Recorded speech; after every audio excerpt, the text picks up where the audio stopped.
Tesla stock upgrades by institutional firms are coming in fast and furious. One by one, they're now seeing the future and buying into the Tesla story. Today, we'll cover what 8 firms are saying. Ark Invest calling Tesla an AI company. Laffer Tengler Investments saying Megapack is their favorite business. Deutsche Bank's dropping a new note, raising the price target to $295 for the first time, saying they see Tesla as the best platform to leverage AI for autonomous driving and robotics. We'll also cover what many analysts missed a few quarters ago, namely how Tesla was able to reduce cost of goods big time. And we've got updates on Daiwa raising price target to $285, Gene Munster from Deepwater, and RBC Capital finally changing their tune. Finally, we'll revisit Ron Barron's prophetic statement he made 6 months ago. And the perfect person to join us today is Jeff Lutz. He's a multi-decade supply chain chief executive officer and chief quality officer, and now CEO of his own supply chain consulting firm.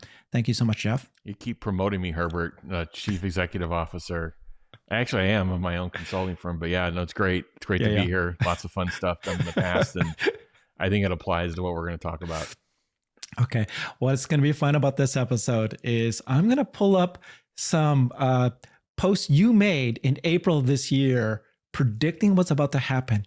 And of course, a lot of the analysts just weren't listening to you. And if people are listening to you, anyways, that's what they need to understand is your stuff. So, some people here that we do like is Ark Invest. This is the latest commentary that they just dropped. So they're saying this about Tesla right after the earnings call. They thought that it was driven by record low vehicle costs, additional revenue recognition for FSD, and significant growth in energy storage and services. Management reaffirmed plans to release a low-cost vehicle in the first half of 2025 that should support its target for 20 to 30% vehicle growth, and announced it will launch a ride-hail service in California and Texas next year. This last line is nice, perfect. Tesla is an artificial intelligence company. That's what it is. That sells vehicles, energy storage, and autonomous driving. So I like the fact that they call them an AI company, and I like the fact that they actually recognize that Tesla is going to be releasing low-cost vehicles. It's just amazing how still today, after the earnings call, so many analysts still don't, why didn't they release a low-cost vehicle? It's like, what? Anyway, so what you're thinking about Ark Invest? Tesla should grab that last sentence, and it's honestly the mission statement of the company. The vision is, in terms of, accelerating autonomy and accelerating, this green energy future and sustainability. But the mission is how you get there. And the mission is that last statement where Ark really flips it from how conventional auto analysts describe the company and say, look, Tesla is an AI company who ships automobiles, energy, autonomy, humanoid robot. And that's the right way to describe the company. The company's actually flipped. Some of the analysts are picking up on it. Some of them aren't. We'll go through both of them. Yeah, we will. There's a number of analysts who are finally recognizing that Tesla's an AI company. It's great. We were ahead of them, and they're obviously their followers, lemmings, and now they're following. So I like Nancy Tengler. She is somebody that I'm going to be interviewing next week, hopefully. But she gets it as well. So she said this, they were incredible. They beat on every metric. My favorite part of the business is the Megapack business, which is the utility grade battery storage business that grew 52%. I think when you look at the reliable earnings growers, these companies check all the boxes. And if you're worried about a slowing economy, I'd much rather own these companies than traditional defensive. I think big technology, are the new defensives. And if you look at free cash flow, although they've been criticized for spending, large CapEx budgets, the free cash flow they're producing is unbelievable. It's much bigger than most countries. So then is the Magnificent Seven bull rally here to stay, Nancy? And if so, for how long? So Madison, I think so. I mean, I don't like all of the Mag 7. We've broadened out our tech exposure and our exposure to other sectors over the last year. But I do think there's a few of the names you just can't argue with. We saw Tesla's earnings.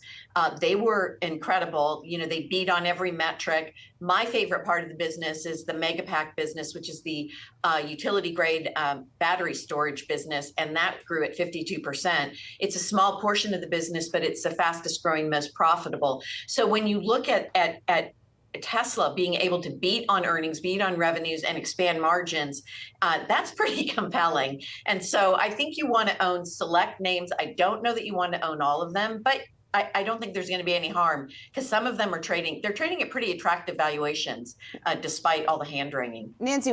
Yeah. What's your thoughts on what she just said?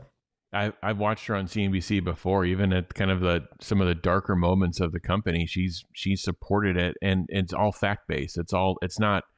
There's no smoke and mirrors here. She's talking about the growth of the energy business. She's talking about the transition of the company. These are all facts, and she's been right. And I would look at some of the other holdings. She's very interesting in terms of her approach to the company, and I think she nails it during this description. And she comes on the network too, and there's either anchors or there's other panel members that are just honestly just permanently against what the company is doing for some reason. And she's very open-minded, very fact-based. Reminds me a lot of some of the Ark coverage that we see. And again, not all of this is like perfect, but if you go back to that Ark statement and you go back to how they describe the company, you go back to how they describe the earnings results of the company, you can't pick at it. Yep, they had acceleration in deferred revenue. Yep, they have the lowest COGS they've ever had in the history of the company. Like, all these things can be true at the same time. And it's not clear to me why analysts are taking things that are honestly signatures of where the company is going and calling them out as one-time items. Like, when they're increasing their services revenue and their software as a services revenue, this is the direction of the company. This is where they're going. You better wake up. You better understand that you're on this early part of the ramp curve, and it's going to continue. Look at where they're investing. Nancy brought this up. Look at where they're investing in terms of infrastructure. They're not doing it for fun. They're doing this to convert this to revenue and margins, and to serve the population that buy their products. It's pretty clear. Thank you so much, Jeff. Yeah, there's just so many of these firms that came out and started talking about Tesla in a positive way. I couldn't catch up, but there's a lot. We've got 8, so let's keep going. Deutsche Bank, remember them? So Deutsche Bank was very negative for many years because of a certain analyst that they had. They switched them out. So now they've reiterated a buy rating at $295 on Tesla. Our view continues to be that Tesla is well positioned as a technology platform to leverage end-to-end AI into a leading position in autonomous driving and humanoid robots. So this Edison Yu, a new analyst, and he's basically just did a complete turnaround for Deutsche. Tesla delivered impressive Q3 margin in both auto and energy. Vehicle volume appears to be inflecting upwards, with Q4 deliveries guided up at least 11% sequentially. Looking at 2025, initial outlook calling for 20-30% volume growth year over year, materially above our expectations. While we won't give full credit to Tesla for achieving such levels, this should alleviate concerns about the trajectory next year. Supporting its growth, Tesla remains on track to launch more affordable models, one of which is expected to be a cheaper variant of the Model Y, potentially called Model Q. I don't know where they got that from. Beyond that, Tesla provides some incremental color on the cybercab, which likely fuels more debate on its merits going forward. There you go. So they now see Tesla as an AI company. They also dropped a new note, and again, nothing new really here except to say that they are repeating what they heard, which is great. Tesla's launching robotaxi services next year. So this is like, again, an institutional analyst actually agreeing that robotaxi service is going to come out next year. Small scale in Texas, likely next year, and then California will be taking longer. So Deutsche Bank. Yeah, I'm going to be known for this horrible graphic of this ramp curve in my arm. Yes, and people liked it when you did that.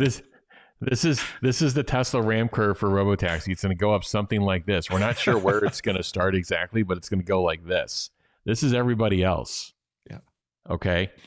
And as soon as you understand that, you're going to, and based on what your time horizon and what your preferences are, you're going to be in a much different place as soon as you understand that. I even heard it on the fintech networks this morning of like, well, this company's serving this many rides per week already. Okay. They have a couple of hundred cars, and that's the number. Are they making money? Yes or no? Like, ask some basic questions. But when Tesla releases this, first off, they're going to light up the capability in multiple vehicles. Many millions of vehicles will have this capability. And two, they're showing you this overly simplified but super futuristic looking cybercab, where they've made these fundamental decisions of deleting side mirrors, deleting rear view mirrors, deleting the rear window, the construction techniques, unboxed. They're telling you that they're developing something for massive volume. And why it falls on deaf ears, I have no idea. Does Tesla know the exact cost that they're going to be by month? No, they don't know that, but they know that they're taking a step function down in this. It's going to start off to be more expensive than the lifetime cost, and eventually it's going to fall in line with the lifetime cost goal. So I'm glad Deutsche is turned around and they're starting to look at these things. But I mean, a lot of this stuff is actually out there, and it's been out there for some period of time. It's a question of honestly the analysis work and honestly believing the company. Tesla did themselves a huge favor by printing this gross margin in auto, in energy, and on the services side. They did themselves a huge favor from a credibility perspective. But if you knew what was going on, if you look at the layers inside of the company and what they were doing, you'd have to be asleep to know that they took a 600+ million charge in the second quarter for massive restructuring. They took people out of the business. They took them out of OpEx. They took them out of the factory. They reduced their cost structure while their volumes were lower. They cranked their volumes back up in Q3. Guess what's going to happen? This isn't rocket science, but some of these analysts are, at some point in time, we're trying to turn it into something more than it really wasn't. Thank you, Jeff.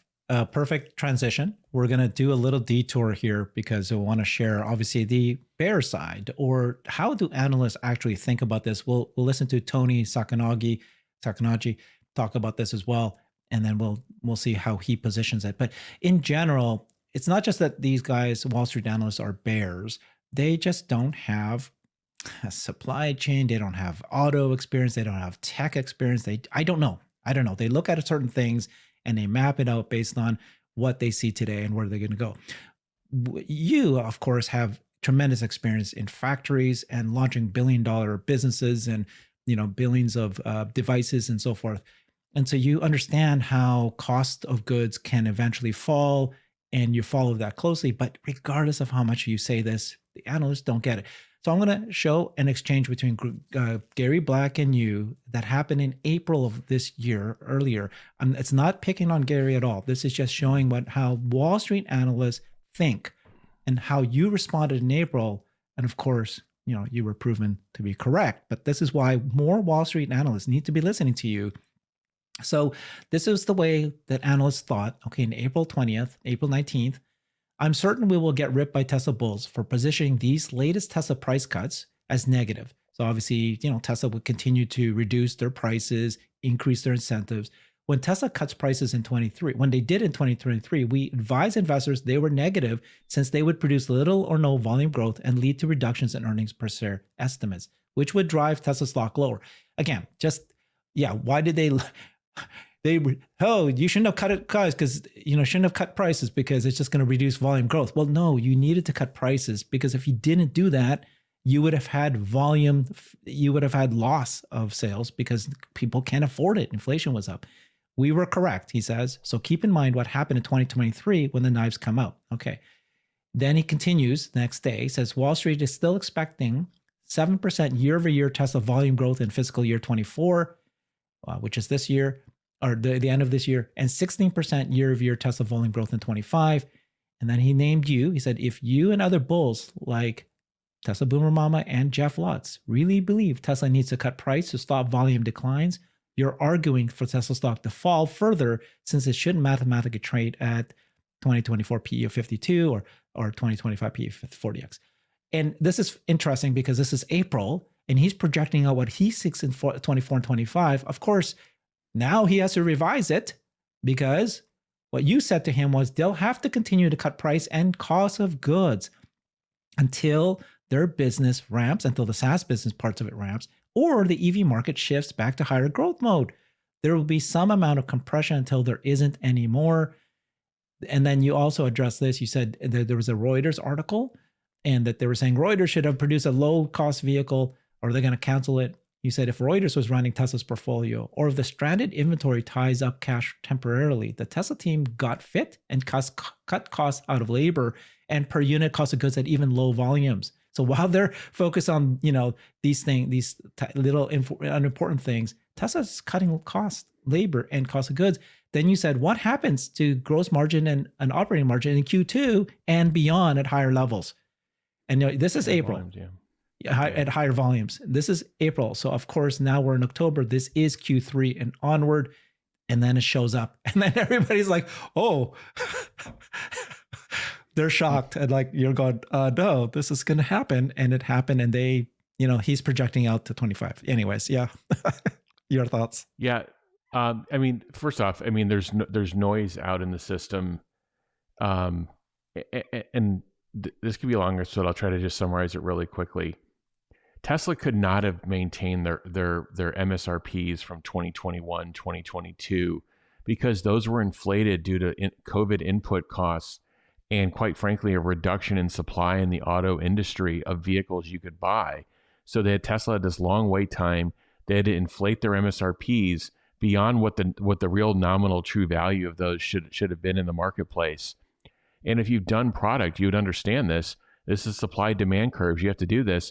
And then in April of, between January and April of 2023, they did these massive price cuts, 20% price cuts to bring the Model Y down, to bring the 3 down, SX, so forth, because those were overly inflated due to higher input costs and low supply of vehicles available from other choices in the industry. So that's called a price correction. And this happens when you have these big discontinuities that happen in any kind of industry.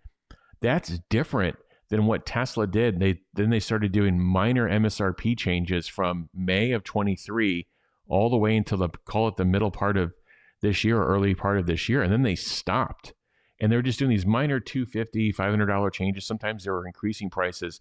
But all along, the COGS reduction curve kept coming down because they were able to tell their supply base, they were able to keep their factories relatively utilized. Again, not at full utilization, but more utilized than everyone else.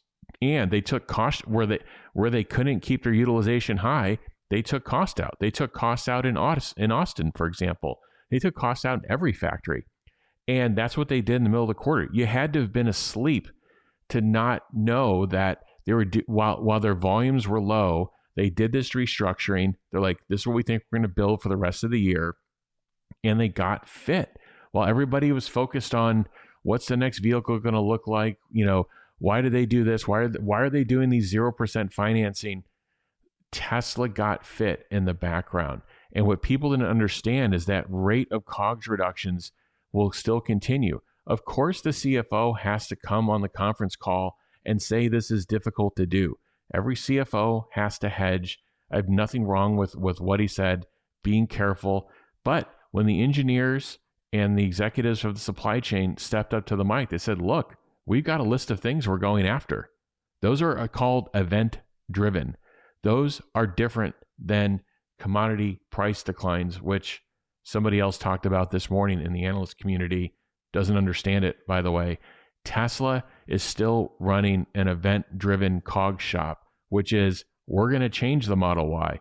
We're going to change the Model 3. They don't design something and just let it go into production.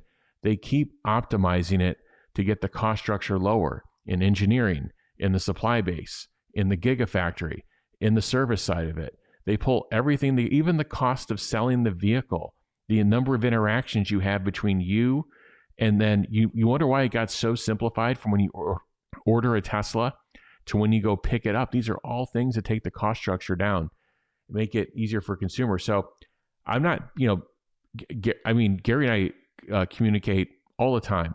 And I think there's a healthy exchange. I just think in this situation, there's a story that Tesla was building in the background, and there was actual facts that can be accessed in terms of what they're doing.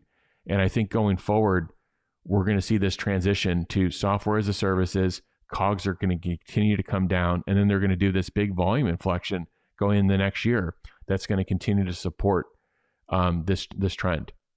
Thank you, Jeff. This is gold. This is what you're saying is things that you've said a few times before, but nobody follows along. And so, us as a Tesla investor, we need to listen to you and understand. You've called it correctly.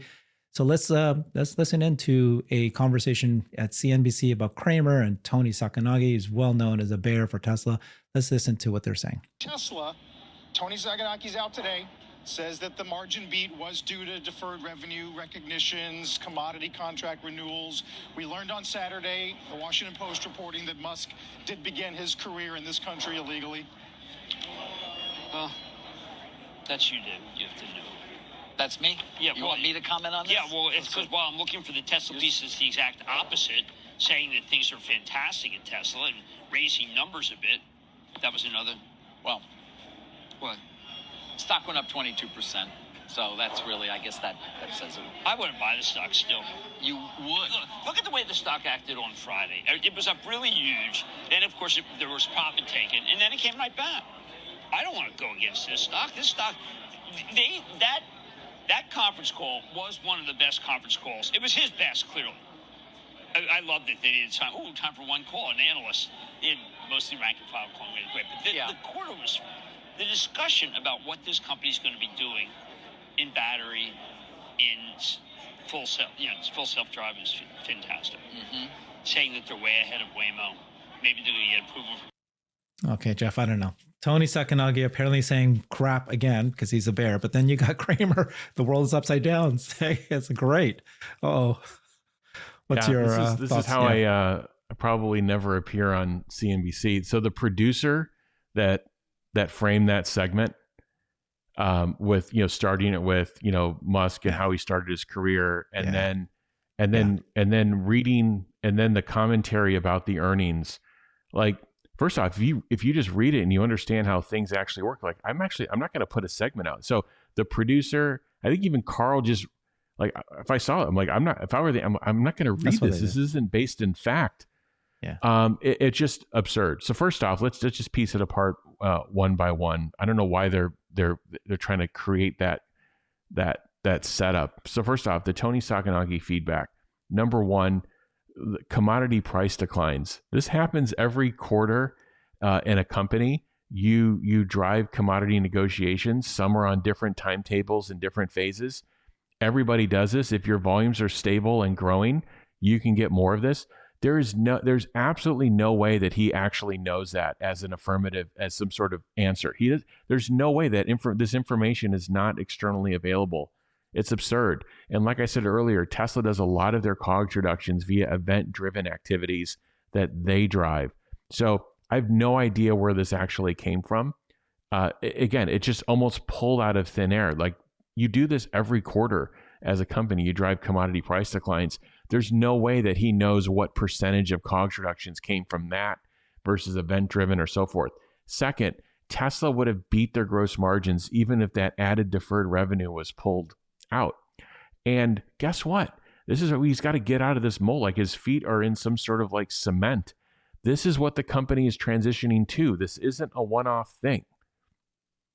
Tesla's going to get more and more of their revenue and more of their margins from software as a service. This is why you can't put the company in the mold of an automobile company and multiple only. You got to look at companies that sell software, sell cloud services, sell on-device services to consumers. You have to look at that multiple. You have to look at the energy deployment and services multiple. You've got to look at eventually autonomy and AI and so forth and that multiple. And you've got to, this is why you can't put the company in the one slot. So those statements are just factually, they're incorrect and they're absurd. So I'm not sure where they're going. I think, Cramer handled the conversation fine in terms of wrapping up how the earnings call went. At the end of the day, the market is voting. The market is voting and saying this thing is going up. They stabilize their earnings. They stabilize and improve gross margins as a surprise. The market's responding. This commentary is just it's kind of out of phase from what's actually happening. Yeah. I do. People say, oh, you should bring on more bears. Absolutely. Would love to. Even, but they need to be speaking, a little bit more accurate information, facts, as opposed to complete just nonsense. If it's nonsense, it's not worth bringing anybody in. But if it's logical, please tell me who they are. We'll bring them on. So again, more analysts are switching their stories. Here you've got Daiwa now changing their price target to 285 from 225. That's a huge jump. That's a bigger jump than others have. And they, but they're keeping a neutral rating, despite the fact that they'd say all the great things, right? Beat Q3 beat, both automotive and energy, Cybertruck, 4680 ramp, likely to improve in 2025. And then this is the big statement, is that they raise their price target to reflect a higher robotaxi valuation as plans get clearer, but they keep a neutral rating. Okay. Deepwater, Gene Munster, this is what he's now saying. Tesla's the only company that's making money EVs by a large margin. He seems to be still in the old. We'll see what he says here. Our first topic this week, of course, is Tesla.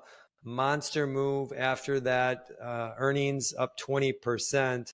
I'll just do the quick frame in here. What happened? Essentially, the quarter had something for both the near-term investor, which I'd put broadly as the sell-side investment community and most investors, and something for the long-term fan club of Tesla. On the near-term side, we had, of course, margins being better than expected. That key metric was the operating automotive gross margins ex credits came in at 17.1%. The street was at 14.9. They did 14.5 in the June quarter. So this is the biggest sequential jump for since 3 years. There's a question I'm going to ask you, Doug. It's related to that jump. The big part of that jump was related to revenue recognition from FSD on Cybertruck. And they didn't explicitly say this, but you can kind of piece it together from the transcript.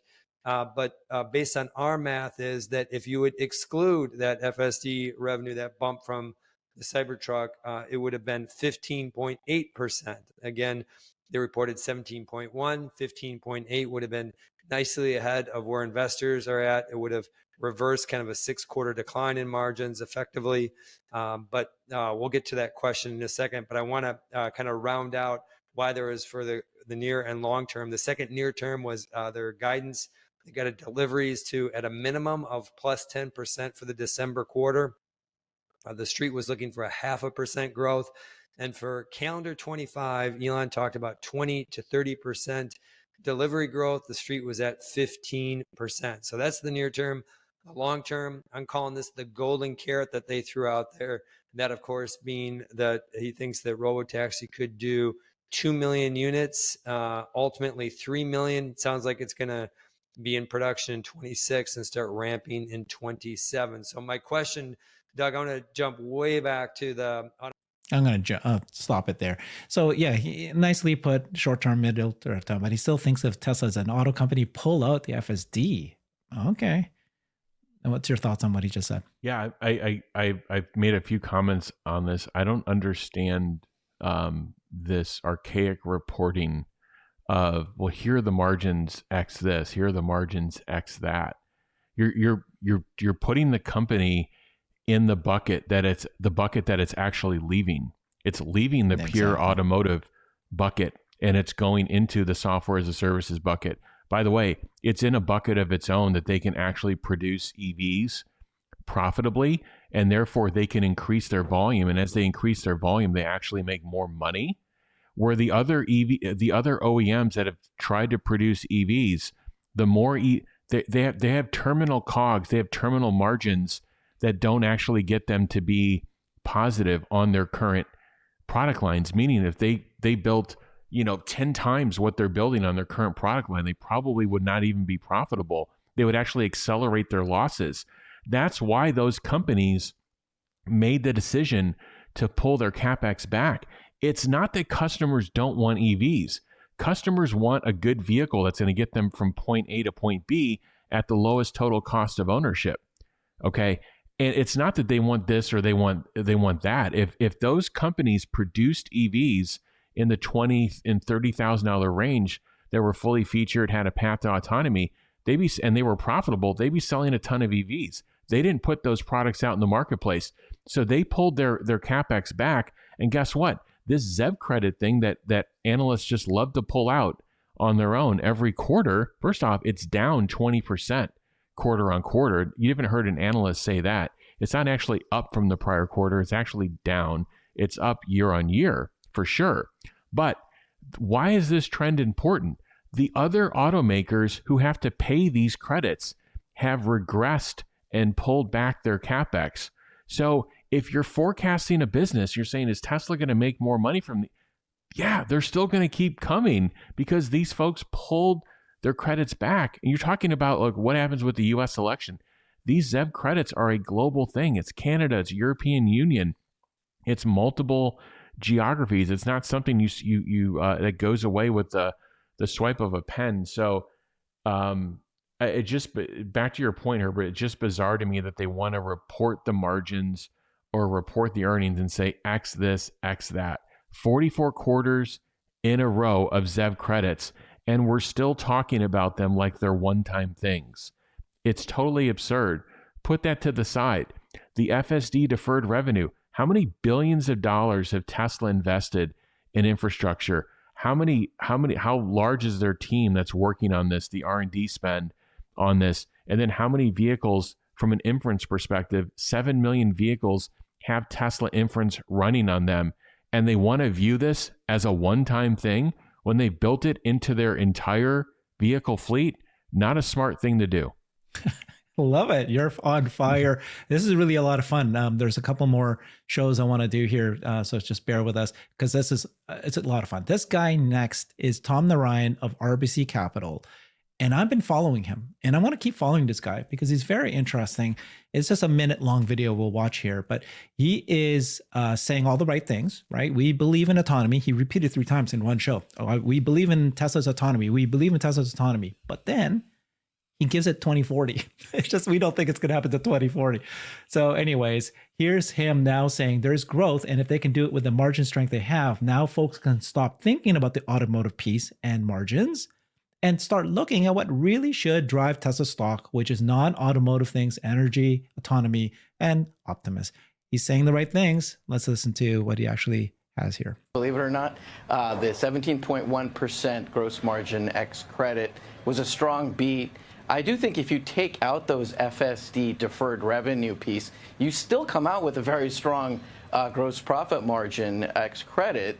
And that comes with all those price cutting. So exactly that is why we actually think that the automotive performance was actually pretty healthy. They were able to do it with substantial price cutting. Look at the other OEMs, the legacy OEMs, what's been happening to their margins with price cutting. And I actually think the setup for next year on growth, I agree with Colin. It's not going to be 20, 30% that maybe Elon is saying, but we have a 13% growth rate, which is actually where consensus is. There is growth rate, and if they can do it with the margin strength that they have, now folks can stop thinking about the automotive piece and margins and start looking at what really should drive the stock, right? Which is non-automotive things, energy storage, autonomy, potentially Optimus. But now I think it's more of the distraction that was this automotive piece. Now folks can turn their attention to things that actually drive the stock price and the market capitalization to where it is. Take a look at this. Colin, look at this. His price target is 249. So he says all the right things, but he still doesn't build it in. He doesn't, so yeah, don't understand. He's going to be chasing for a bit, and I'm not sure I understand. I'm not sure I understand some of the commentary and kind of where it's sourced and where it comes from, but he does understand the kind of the trajectory of the business and where it's going. It's more of like, all right, how these pieces actually fit together. And, it's going to be a battle of people modeling different things and so forth. So I don't know if we're playing the clip of when they say, autonomy is coming in 2040. I mean, I'd love to see, like, do these analyst firms and banks, do they have people working on AI and developing and shipping solutions where they would know better than the company working on it? I get the fact that Tesla has had some prior credibility issues with this, and we'd be the first too. If Tesla had a bad earnings call, we come on and say, hey, they could have said more about this, or they could have said more about that, but here's where they're focused on in the future. Instead, they had a flawless earnings call, and a lot of these firms are honestly racing to catch up. Yeah. All right. We'll end with a quick reminder of what Ron Barron said 6 months ago about believing a licensing deal is coming and timing for unsupervised is now. This is somebody who, again, there are analysts out there who sees things the right way. So what's going to happen is that I thought the idea had been that you're going to sell a lot of cars. So as a result of that, once they have those cars out there, you'll sell autonomous driving. And he said the other day that he's negotiating to sell autonomous driving for some other cars too. No one has the compute, no one has the data. That's the long-term thing. If Tesla's everywhere, just like if they're making cars, charging. If they're making cars, they make $7,000 in profit a car for a car they're selling for $35,000 minus the $7,500 credit. Well, what's your timing? But just give me the timing. That's the whole game. Now. Now. It's now. 6 months ago. It's now, and guess what? It's now. It's one of the most exciting portions of the business that I can't wait to see, which is right now all the models are built on Tesla, building 2.2 million cars or 2.5 million cars, let's say in the following year. And then everybody goes in and puts, information in the squares of the spreadsheet and something comes out the other side. But what if you start adding columns to the spreadsheet about Tesla selling hardware 4 and 5 computers? And what if they start selling the software that goes on those computers, and then the monthly service revenue to host those on Tesla infrastructure? What happens? All those lines, those are massive. That's the gross margins of you see NVIDIA getting in terms of the 70+% gross margins. They would get massive gross margins. What do those companies get that buy that service from Tesla? They get instant access and the ability to integrate this solution and scale, because as Ron said, they're not buying the compute and they don't have the data. Compute, data, and then the engineering capability. Remember, Elon said those are the 3 things that are needed. Tesla has those 3 things. These other companies don't have it. So it's inevitable that they're going to have to buy it. It's all a question of timing and when. Because again, all these companies are looking. When Tesla had that earnings report and they talked about the 1000x improvement that they had this year, full self-driving, all these competitive auto companies, they have Teslas. They have them. They're driving them all the time. They're getting these updates and they're doing their own assessment that says, look, I can spend whatever the number is, $750 million a quarter, $1 billion a quarter in burn rate on autonomy, or I can start partnering with Tesla and buy it, take my burn down, and then start selling it to my consumers at a profit. And then I just buy it from Tesla, and therefore I'm making money and I'm not burning the R&D. So at some point they're going to wake up, and at some point the conventional modeling of Tesla as its own entities versus a sum of multiple parts, where they can start actually selling more things than just vehicle units, that awakens a different beast that I don't think anybody's even accounting for. I have a new theory, Jeff. My theory is that there's a number of large OEMs that are banging on the door to be licensed to license Tesla's all the things you just said, the hardware and the software and the FSD and others. And it's actually Tesla that's deciding that, look, we can only really do 2 or 3, and we need them to be big boys. We want them to commit to 1 million vehicles at the minimum per year. He's picking it. Like, he could probably have said, oh, we got this one partner already, and they're going to do 100,000 cars. Right. I think you're right. But for him to say, we're only going to do 1 million, hey, he's picking and choosing at this point. Interesting. And here's Ron Barron saying 6 months ago, it's now. Thank you so much, Jeff. That was a really fun one. And like I said, there's so many other institutional analysts I didn't even report on because it just kept flowing every minute. Appreciate your feedback here. More coming in too. Follow Jeff at the Jeff Lutz. Thanks, everybody. Bye-bye. Thanks, Herbert. I've created a website that is the most comprehensive resource for the Tesla investor. Please check it out. Simply go to my website at herbertong.com.